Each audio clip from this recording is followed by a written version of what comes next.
The proposal of a legislative council did so because of the fear that this would undermine Britain's commitment to Zionism, and there was widespread belief in the Houses of Parliament that Zionism was per se a good thing. The members of Parliament continued to believe the old narrative that European migration in the shape of Zionist migration would raise the living standards of the Palestinian Arabs, that the Zionists were civilising the backward Orient. And that was the spark that led to the uprising. Arab leaders in Palestine now called for a general strike. It meant a total refusal to pay taxes and a countrywide strike of all Arab workers and businesses.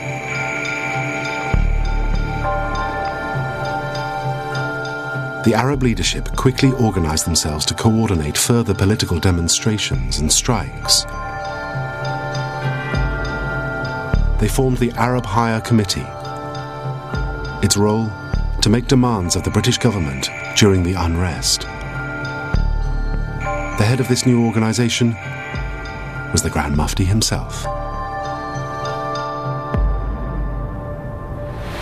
The Grand Mufti declared that the strike would continue until all Jewish immigration into Palestine was stopped. During the summer of 1936, the strikes brought the region to a standstill. Shops and businesses were forced to close throughout Palestine. It immediately caused widespread unrest. As violence broke out, the country's infrastructure was smashed. The transport network was sabotaged. British troops were sent in to quell the rising violence. They targeted Arab gangs who were attacking Jewish communities indiscriminately.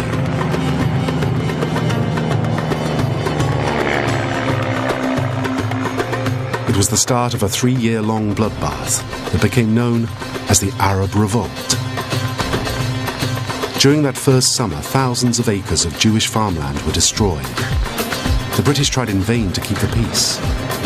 But by October of 1936, with the revolt already 6 months old, an estimated 1,300 people had been killed.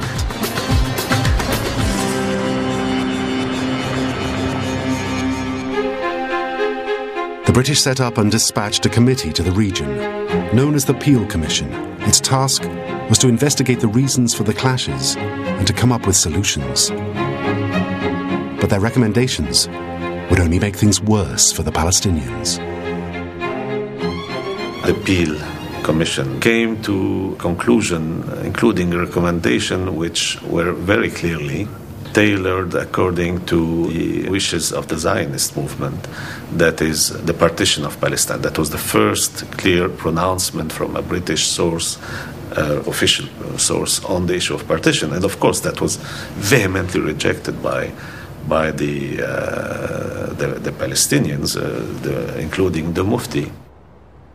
The new map gave the Jews their own land in the north, with the British retaining the area around Jerusalem. Fearing that their country was about to be carved up, violence again flared in the region. In 1937, Al-Husseini was deposed as president of the Supreme Muslim Council by the British authorities, and the Arab Higher Committee was declared illegal. Unrest in Palestine. Suspecting that the Higher Committee had incited Arab leaders to start a holy war against the British government, police swooped on the secret headquarters of assassins and rebels. Many arrests were made. The Grand Mufti of Jerusalem, head of the Muslim Supreme Council, was deprived of office. The frontiers are guarded with special vigilance. All roads leading to Jerusalem patrolled. The British government is determined to stamp out terrorism.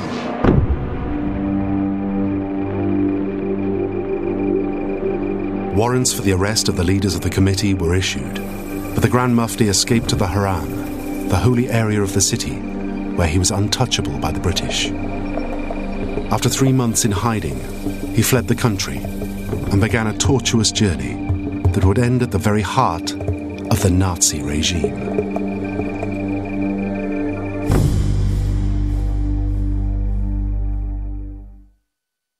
he's staying in Syria, the Grand Mufti of Jerusalem.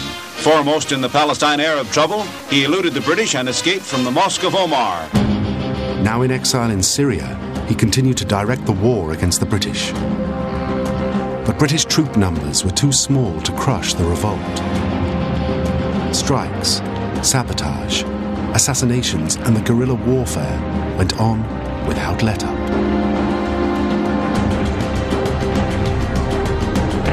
The British military presence was small in comparison to the Palestinian Arab forces. They were being overrun.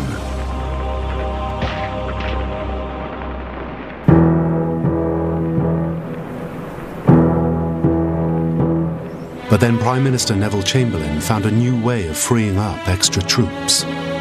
He signed a deal with Hitler, giving him part of Czechoslovakia. Allegedly, this made Europe safe from the threat of war. With more than 20,000 troops, 3 RAF squadrons and 4,000 police, the British now began to squeeze the life out of the Arab revolt.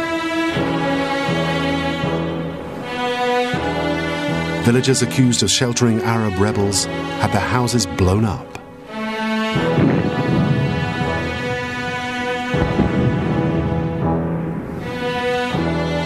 Those Arabs suspected of taking part in the fighting were killed or beaten. Thousands of men were rounded up and imprisoned in detention camps without trial. At least 112 Arabs were hanged for taking part in the rebellion.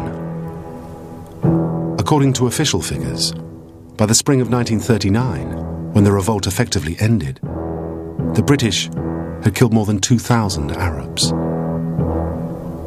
The British crushed the Arab uprising, which was the most significant challenge to British imperial authority in the 1930s, and a testament to the Palestinian national movement at that time. But because of the extent of British military suppression of that revolt and the brutality of that suppression against the Palestinian Arab people, you end up with a floundering Palestinian Arab movement after the revolt and going into the Second World War. And the movements of Al-Husseini after the revolt are really a testament to that floundering of the Palestinian Arab national movement that's completely lost after the revolt and after it being crushed by the British. But then in May 1939, the British government did an amazing U-turn. With Europe now back on the verge of war, they realized that they simply did not have enough men and machines to defend the Suez Canal and the precious oil fields of Iraq and Persia, as well as fighting Arab rebels in Palestine. Arab public opinion in the Middle East needed to be appeased. So they produced a paper calling for strict limits on Jewish immigration and the creation of an independent Palestine by 1949. Here was an offer that seemed to give Al-Husseini and his freedom fighters everything they'd asked for. The 1939 White Paper was seen by many Palestinian nationalists, including some radical nationalists, as a real achievement of the fight that has been waged by the Palestinians ever since the start of the revolt, the Great Revolt in 1936. It was a sharp curtailment of Jewish immigration that was going to be limited to 75,000 over the following 5 years. And also a commitment that in 10 years' time there would be an independent Palestinian state. They really saw in the White Paper the outcome of these years of struggle and the very high cost that they had to pay for that in lives and in repression and all that. This was a real chance for the Mufti to get what he wanted. Such was his hatred of the British that he dismissed their efforts to attempt to win him over. He rejected the White Paper's recommendations, and he went much further. He called for an end to the British mandate in Palestine. He wanted the British out and the creation of a single Arab state. The forces that propel him to collaborate with the Nazis were now inevitable.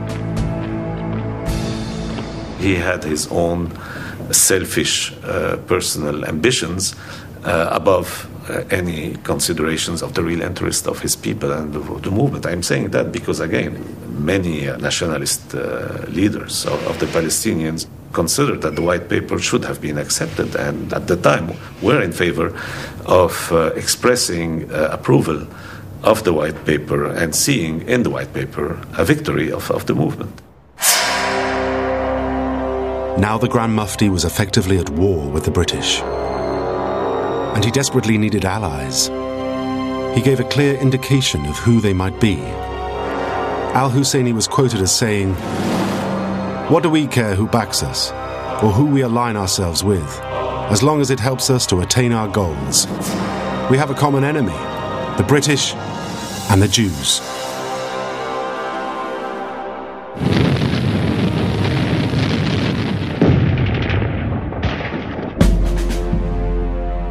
As the war began in Europe, Al-Husseini's deteriorating relationship with the Syrian authorities forced him to move on from his base in Damascus. This time, he made for the Kingdom of Iraq. In Baghdad, he continued his political agitating, and in 1941 was involved in an anti-British revolt. From his base in Iraq, he issued a fatwa for a holy war against Britain.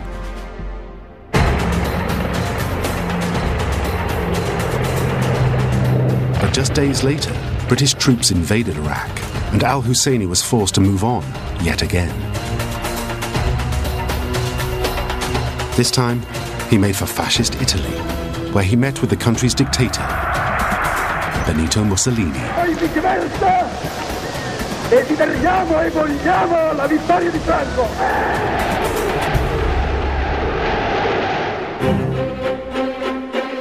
Whilst in Italy, the Grand Mufti prepared a declaration confirming his support for the Axis powers. He was officially declaring his allegiance to the Nazis and their supporters. Within days, it had been sent to the German embassy in Rome. And on the 6th of November 1941, the Grand Mufti entered Berlin for the first time to meet directly with German officials.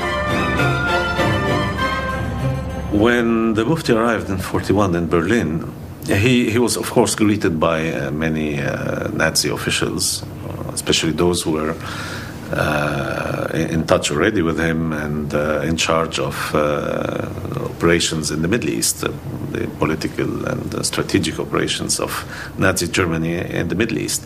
But he, of course, requested to meet the Führer. He believed that his own stature meant that he had to meet in person the chief of the Nazis. The Hitler was not very much enthused about this idea of meeting a person like that. Although reluctant to meet in person with the Grand Mufti, Hitler was told by his advisors that it might be useful in convincing him to help Germany win over the Arab population of the Middle East. So on November the 28th, 1941, the Grand Mufti was ushered into a private room in Hitler's chancellery.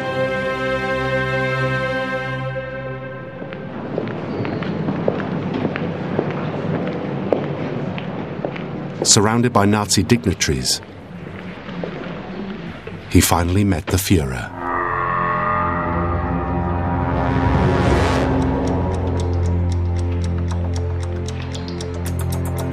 It wasn't a long meeting, but Al-Husseini appeared to get what he so desperately wanted.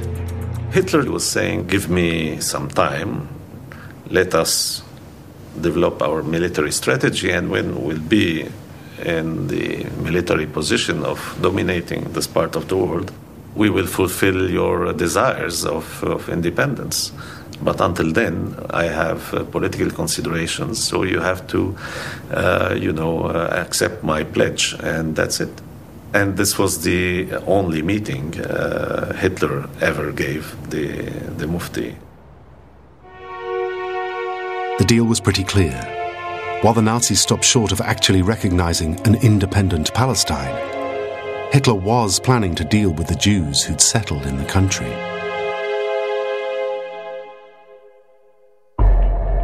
And so began the